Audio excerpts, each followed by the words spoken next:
नमस्कार, भारत एक्सप्रेस में आपका स्वागत है। मैं हूं आंचल मित्तल। इस खास शो भारत एक्सप्रेस स्पेशल में आज जिसका हम जिक्र करने वाले हैं, जिसकी हम बात करने वाले हैं, वो बात हर उस घर तक पहुंचनी चाहिए जहां इंटरनेट है, मोबाइल है, जहां एक युवा या बच्चा चुपचाप एक वर्चुअल दुनिया में खोता जा रहा है। आज ऑनलाइन गेमिंग सिर्फ खेल नहीं, बल्कि ये आदत बन रही है और आदत से आगे बढ़कर एक लत में बदलती जा रही है। सोचिए, जैसे उम्र में बच्चे मैदान में जिन्हें दौड़ना चाहिए, मिट्टी में गिरकर उठना चाहिए, आज वही बच्चे घंटों मोबाइल की स्क्रीन से चिपके हुए हैं। जीत पर जोरदार जश्न, हार पर गुस्सा और अगला लेवल पार करने की बेचैनी, यही ऑनलाइन गेमिंग का मनोविज्ञान है। एक रिपोर्ट आपको दिखाते हैं। स्क्रीन पर टकटकती सांस अटकती रहती हजारों की जान, जो करोड़ों बीमार है, न भूख है न प्यास है, और ये लत जो है खतरनाक होती जा रही है। एडिक्शन यानी लत किसी भी रूप में खतरनाक होती है। इसी पर देखिए ये खास पेशकश। खेल नहीं, ये बीमारी है।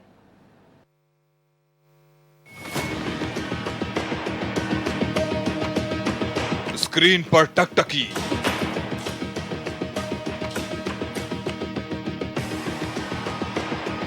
सांस अटकी रहती, हजारों की गई जान,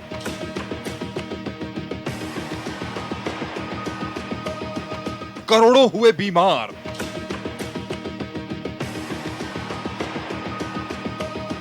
न भूख न प्यास,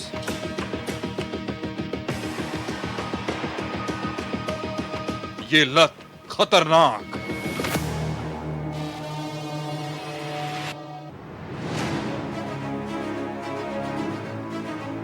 एडिक्शन यानी लत किसी भी रूप में खतरनाक होती है, फिर वो चाहे खाने की हो या सिगरेट की। वही आधुनिक युग में सबसे बड़ा एडिक्शन जो सामने आ रहा है वो है गेमिंग एडिक्शन।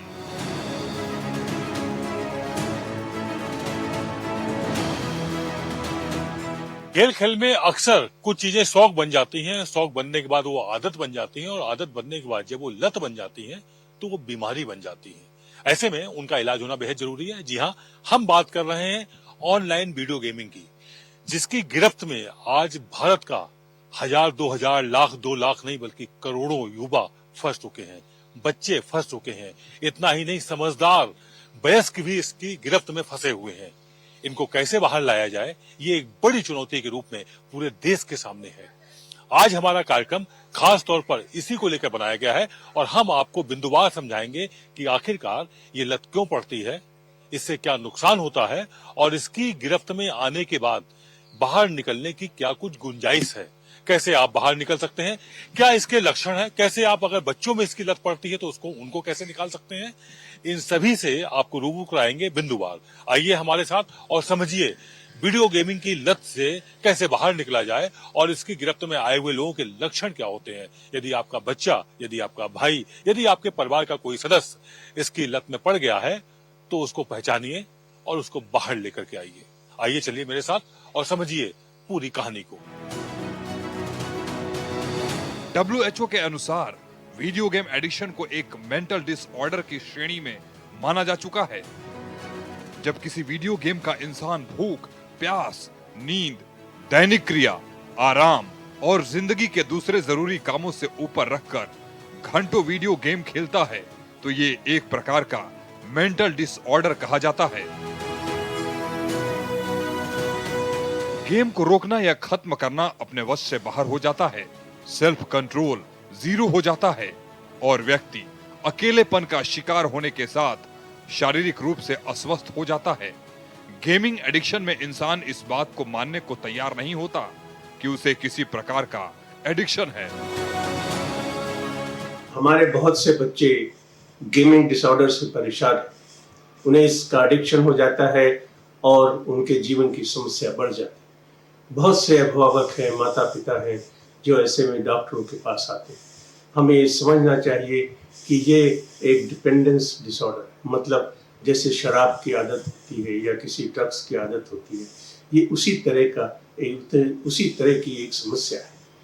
इसमें पहली बात तो ये है कि आदमी की जो प्रोडक्टिविटी है, बच्चों का जो मन लगता है अपने कामकाज पे, वो बहुत कम हो जाता है। दूसरा कि ये सतत चलने वाली प्रक्रिया है।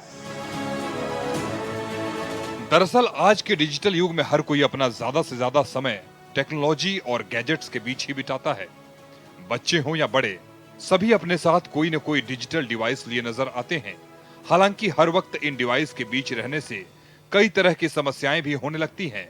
बच्चों के साथ युवाओं को इन दिनों मोबाइल और गेम्स की आदत सी लग गई है।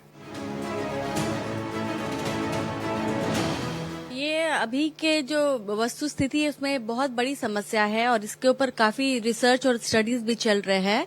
अभी जो आईसीडी है, जो खास करके बच्चों के डिजीजेस को देखता है, एक इंटरनेशनल ऑर्गेनाइजेशन है, उसमें ये इंटरनेट गेमिंग डिसऑर्डर और गूगल एडिक्शन दोनों नए डिजीज के रूप में ऐड हुए हैं। और यूएस में एक एनडीसी का रिसर्च है जिसके अकॉर्डिंग 97% बच्चे जो हैं वो गेम एडिक्शन से कुछ कम या ज्यादा लेकिन प्रभावित हैं।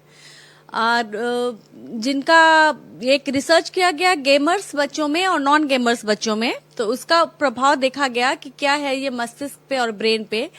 तो उसमें ये पाया गया कि जो स्क्रीन टाइम है वो 2 से 17 साल के बच्चों का किन्हीं का 4 घंटे से 7 घंटे से भी ज्यादा है, किन्हीं का 2 घंटे से भी कम है। तो जिनका जिस तरह से वो टाइम यूटिलाइज वो कर रहे हैं गेमिंग एप्स में, उस ब्रेन पे उसी प्रकार का उस पे प्रभाव देखा गया है। दरअसल गेम हर टास्क के बाद नए टास्क और चैलेंज को स्वीकार करने की चुनौती देता है, जिससे मानव मानसिकता अपनी क्षमता साबित करने के लिए अगले चरण तक जाती रहती है, जब तक उसे विजेता घोषित न कर दिया जाए। इससे मिलने वाली खुशी को महसूस करने के लिए ये मामूली से दिखने वाले गेम्स एडिक्शन का रूप ले लेते हैं।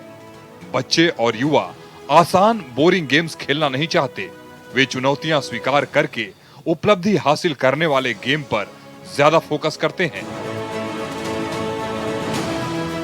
जब हमारा खाना से लेके परिधान तक सब कुछ ऑनलाइन आ रहा है, जब हमारी नौकरियां ऑनलाइन सिस्टम पे निर्भर कर रही हैं, जब अखबार मीडिया सब कुछ ऑनलाइन है, तो ऐसे में मनोरंजन को ऑनलाइन से दूर करना संभव नहीं है।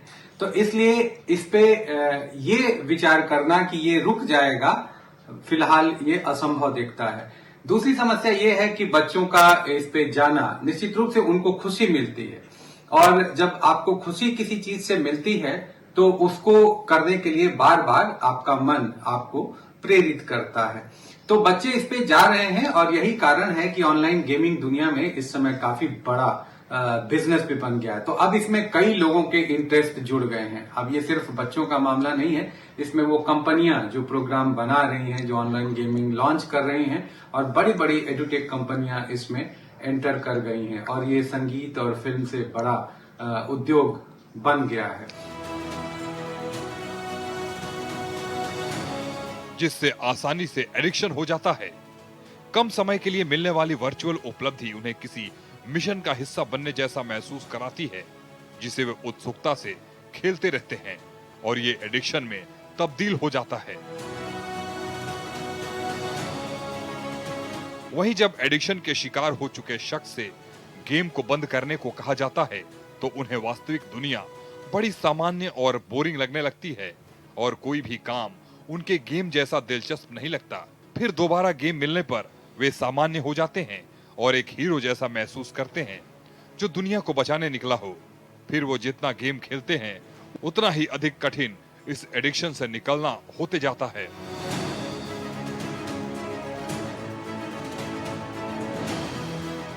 बच्चों के कोमल मन पे बहुत बुरा असर पड़ा है, और ना केवल मन पर बल्कि उनके तन पर भी बहुत बुरा असर पड़ रहा है, क्योंकि बच्चों में मेंटल इलनेस आती जा रही है, ठीक है, और हार्मोनल इम्बैलेंस हो रहा है। ज्यादा देर गेम में बैठने की वजह से उनका वजन बढ़ रहा है। वजन बढ़ता है तो और भी साथ में अनेक तरीके की बीमारियां आती हैं। वो अपने पेरेंट्स के साथ कम्युनिकेट नहीं कर रहे हैं, क्योंकि उनको गेम की जो दुनिया है वही सबसे अच्छी दुनिया लग रही है। बच्चे फैमिली में इंटरेक्ट ही नहीं कर रहे हैं, अपने माता पिता से बात नहीं करना पसंद कर रहे हैं, कहीं बाहर जाना नहीं चाह रहे हैं। कारण क्या है? केवल गेम। गेम बुरा नहीं है, लेकिन गेम का एडिक्शन बुरा है। दरअसल कुछ साल पहले तक बच्चों के पास खेलने के लिए क्रिकेट, फुटबॉल, कबड्डी के साथ ही और भी कई दूसरे खेल होते थे। इन खेलों की वजह से उनका शारीरिक विकास तो होता ही था, मानसिक विकास भी होता था, क्योंकि इन खेलों के बहाने बच्चे अपने दोस्तों से मिलते थे, हंसी मजाक करते थे और इससे निश्चित रूप से उनके मन पर अच्छा असर पड़ता था। लेकिन पिछले कुछ सालों में भारत में ऑनलाइन गेमिंग की लत इस कदर हावी हो गई है कि इसने बच्चों समेत युवाओं का हंसता खेलता जीवन बर्बाद कर दिया है।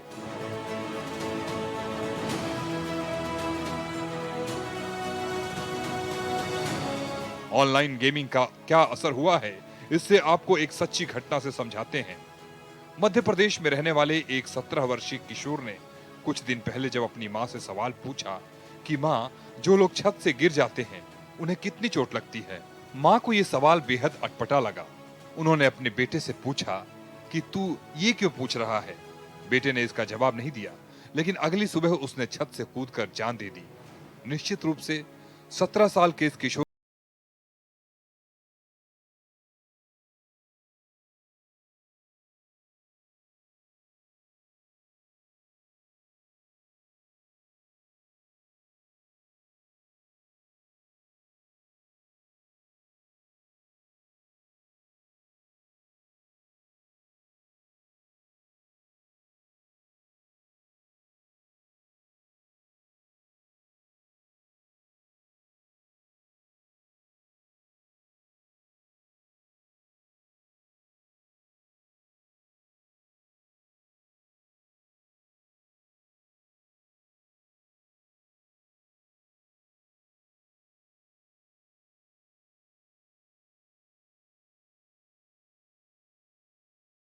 क्या आपको पता है कि WHO के अनुसार वीडियो गेम एडिक्शन एक मेंटल डिसऑर्डर है। इसके बावजूद भारत में लाखों करोड़ों बच्चे और युवा ऑनलाइन वीडियो गेम्स की लत का शिकार बन चुके हैं। एक बहुत बड़ी समस्या है और WHO ने भी साल 2018 में गेमिंग डिसऑर्डर को अपनी इंटरनेशनल क्लासिफिकेशन ऑफ डिजीज, जिसको बोलते हैं ICD-11 में एक सीरियस मेंटल हेल्थ कंडीशन के रूप में ऑफिशियली इसको रिकॉग्नाइज किया है। इसका मतलब ये है कि ये सिर्फ एक बुरी आदत नहीं बल्कि एक मेडिकल कंडीशन है, एक एडिक्शन है, मेंटल हेल्थ प्रॉब्लम है जिसे प्रोफेशनल की हेल्प की ज़रूरत भी पड़ती है। मतलब अगर किसी व्यक्ति को इस तरह की लत है, एडिक्शन है, तो उनको प्रोफेशनली हेल्प लेने की आवश्यकता है। बिकॉज अगर नहीं लेंगे तो इसकी वजह से बहुत सारे लोग सुसाइड कर रहे हैं, डिप्रेशन में जा रहे हैं, मेंटल डिसऑर्डर्स की जो संख्या है पेशेंट्स की वो बढ़ती जा रही है।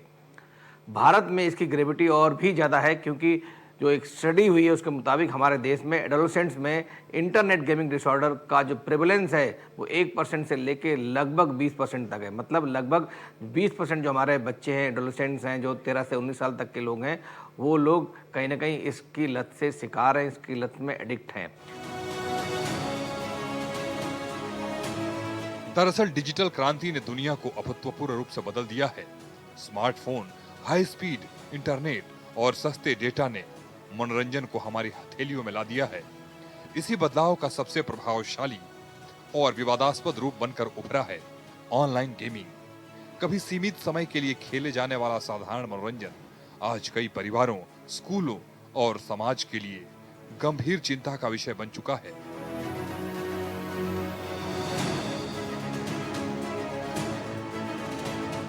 खेल खेल में जब आप इस लत में फंसते हैं तो फंसते ही चले जाते हैं। कह सकते हैं ये दलदल की तरह है जो आपको अपने आगोश में लेता चला जाता है। वीडियो गेमिंग जो कि अब बहुत ही विकृत रूप ले चुका है, इस पर किसी भी तरह से पाबंदी लगना जरूरी है। हालांकि सरकार ने कई बार ऑनलाइन सट्टा और ऑनलाइन जुआ या ऑनलाइन इस तरह के पैसे लगा करके कोई भी गेम पर पाबंदी लगाई हुई है, लेकिन फिर भी अभी भी ये पूरी तरह से कारगर साबित नहीं हो पा रही है पाबंदी। इसको लेकर के तय बात है कुछ और कड़े नियम बनाने होंगे। ये नियम ऐसे हों कि इसमें हमारी जो युवा फंसते चले जा रहे हैं, हमारे जो बचपन यानी कि जो बच्चे फंसते चले जा रहे हैं, उनको किसी भी सूरत में उबारना होगा। इसके लिए किसी विकल्प के तौर पर कुछ ऐसी चीजें बनानी होंगी ऑनलाइन जिसमें बच्चे आए तो कुछ सृजनात्मक कार्य करें, जिससे वो अपना भी निर्माण कर सकें और समाज का भी।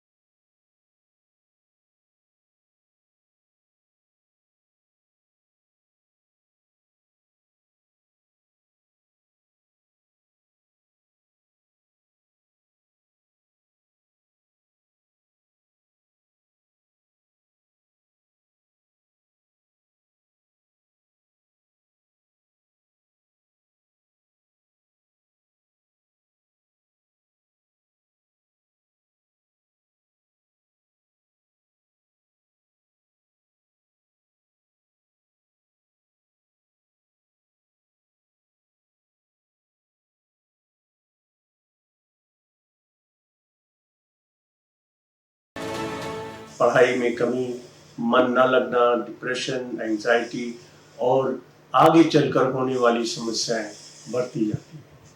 मूलतः ये हमारे मस्तिष्क की एक विशेष समस्या है। जैसे किसी भी नशे की आदत में, नशे की हालत में मस्तिष्क से उसका संबंध है। इसका मानसिक प्रभाव भी है और शारीरिक प्रभाव भी है। एक बार जब नींद की समस्या, भूख की समस्या, उदासी, अकेलापन बढ़ने लगता है तो शरीर भी जर्जर होता है, क्षीण होता जाता है। मन पर प्रभाव ऐसा पड़ता है कि पढ़ाई लिखाई में मन नहीं लगता और 24 घंटे हम बच्चा उसी विचार में खोया रहता है कि कब उसे गेमिंग की सुविधा मिले और कब उसके मन को शांति मिले।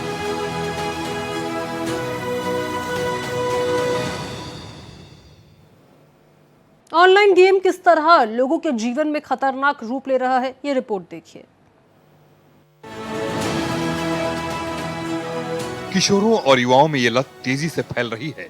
कई मामलों में बच्चे और युवा रात रात भर गेम खेलते हैं, नींद पूरी नहीं होती और अगले दिन पढ़ाई या काम में उनका प्रदर्शन बिल्कुल गिर जाता है। मैं बताना चाहूंगी कि डोपामिन एक हार्मोन है जो कि न्यूरोट्रांसमीटर है हमारे ब्रेन के द्वारा, इसे हैप्पी हार्मोन भी बोलते हैं, जो सिक्रीट होता है। तो जो पहले ये जो चलन आया वीडियो गेम्स या गेमिंग एप्स का, तो ये एक इंटरटेनमेंट या बच्चों को उसके लिए ये आया था कि मतलब स्ट्रेस से रिलीज कुछ देर के लिए इंटरटेनमेंट हो जाए।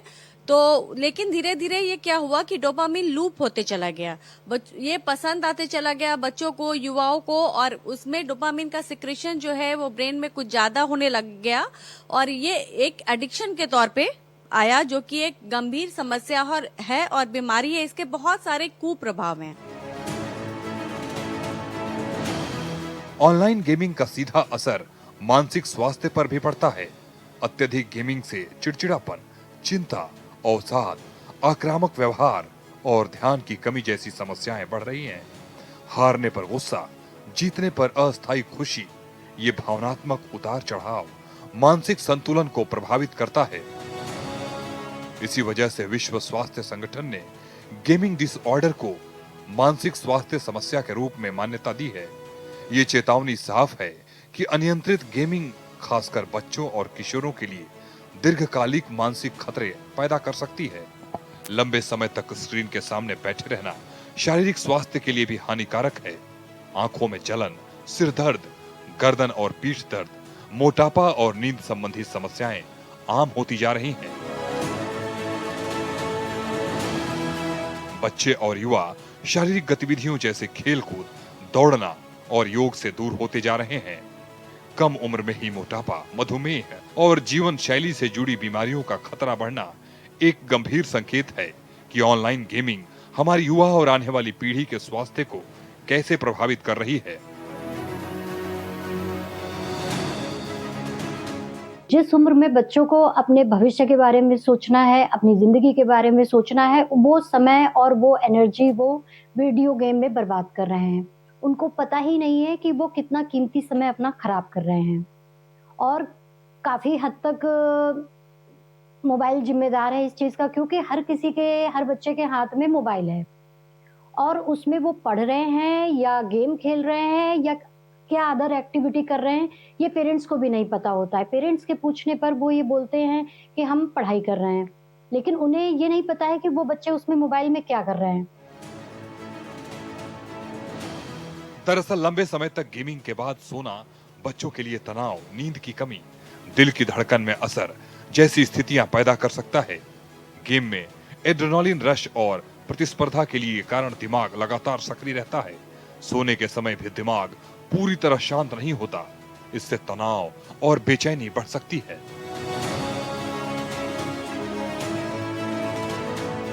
कुछ रिपोर्ट्स तो ये भी बताती है कि इंडियन कॉलेज स्टूडेंट्स में ये आईजीडी क्राइटेरिया लगभग 7% तक है। मतलब जो कॉलेज में बच्चे पढ़ रहे हैं वो भी कहीं ना कहीं इसके एडिक्टेड हैं, जबकि करीब 32% रिस्की गेमर्स की कैटेगरी में आते हैं। मतलब जो 7% एडिक्टेड लोग हैं वो ऐसे गेम्स खेल रहे हैं, जो 32% गेम्स ऐसे हैं जो हाई रिस्क कैटेगरी में आते हैं, जिसकी वजह से आपको मेंटल हेल्थ प्रॉब्लम हो सकती हैं। सबसे चौंकाने वाली बात यह है कि भारत में करीब 40% एडोलसेंट एडिक्शन कैटेगरी में आते हैं और लगभग 96% भारतीय बच्चे 2 साल की उम्र तक स्मार्टफोन के कांटेक्ट में आ जाते हैं। मतलब छोटे बच्चे जो टॉडलर्स हैं, जिनको अभी फ़ोन पकड़ना भी नहीं आता, वो भी कहीं ना कहीं माताएं हैं, जो उनके पेरेंट्स हैं, वो उन बच्चों को चुप कराने के लिए, फीड कराने के लिए, खाना खिलाने के लिए या कहीं ना कहीं उनको डिस्ट्रैक्ट करने के लिए फ़ोन की आदत डाल देते हैं, उनको लत लग जाती है और वो बच्चे 2 साल या उससे कम बच्चे भी कहीं ना कहीं वीडियो गेम्स तो नहीं, वो वीडियोज़ देख रहे हैं। देर तक गेम खेलने के कारण बच्चों की नींद का सर्केडियन रिदम बिगड़ जाता है। नींद पूरी तरह न होने से स्मृति, ध्यान और सीखने की क्षमता प्रभावित होती है। तेज गेमिंग के दौरान शरीर में एड्रेनालिन और हार्मोन का स्तर बढ़ता है। इससे दिल की धड़कन तेज हो जाती है। लंबे समय तक लगातार हार्ट रेट ऊंचा रहने से दिल और ब्लड प्रेशर पर दबाव पड़ सकता है। इससे जान जाने का खतरा रहता है। सडन गेमर डेथ एक उभरती हुई मेडिकल टर्म है। ये उन मामलों के लिए इस्तेमाल की जाती है जहां लंबे समय तक लगातार गेम खेलने के बाद व्यक्ति अचानक बेहोश होकर मर जाता है। दरअसल दुनिया भर में कुछ ऐसे मामले सामने आए हैं जहां मोबाइल गेमर की अचानक मौत हो जाती है। इसमें ना तो उन्हें कोई चोट लगती है, ना ही उनके साथ कोई हाथापाई होती है। ये जानकारी अमेरिकी लाइब्रेरी के जर्नल से मिली है।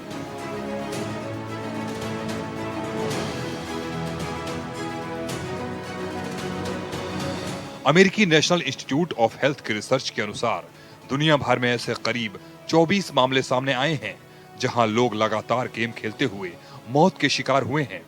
इन मौतों में एक मौत 1982 और बाकी 23 मौतें 2002 से 2021 के बीच हुई थी।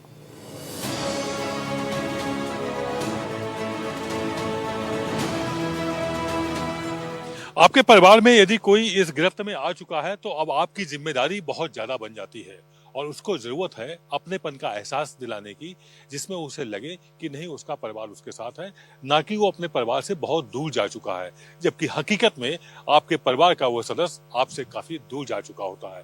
उसको परिवार के बीच में अच्छा नहीं लगता है, उसको अच्छा लगता है खुद में और उस गेम की दुनिया में जो पूरी तरह से काल्पनिक है, लेकिन उसने उसको अपना बना रखा है। सडन गेमर डेथ के शिकार ज्यादातर पुरुष हुए थे। वहीं मरने वालों में सभी की उम्र 11 से 40 वर्ष के बीच में थी।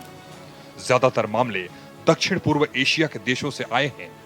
रिसर्च बताती है कि लंबे समय तक बिना रुके गेम खेलने से शरीर पर काफी दबाव पड़ता है। घंटों तक एक ही जगह बैठे रहने से ब्लड प्रेशर और हार्ट रेट बढ़ जाते हैं, जिससे सर्कुलेशन पर असर पड़ता है। कई लोग सोचते हैं कि बीच बीच में छोटे ब्रेक